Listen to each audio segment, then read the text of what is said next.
हो विक्रमची आई ऐकता का? अहो, कुठे गेला विक्रम? बोलवा त्याला पटकन. आनंदाची बातमी आहे. तो लंडनहून MBA करून आलाय ना. अरे कॉर्पोरेट कंपनीने त्याला खूप चांगली ऑफर दिली आहे. बोला बोला लवकर बोला.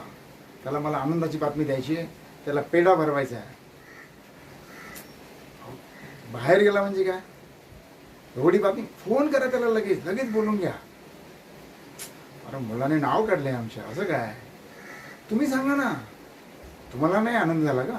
मग लवकर लवकर फोन करा त्याला. अरे चांगल्या कंपनीत नोकरी मिळाली त्याला. अरे शेवटी तो लंडनहून MBA करून आलाय. समजून जात नाही. आता तुमचे चांगले दिवस येणार विक्रमची आई, घाबरायचं नाही.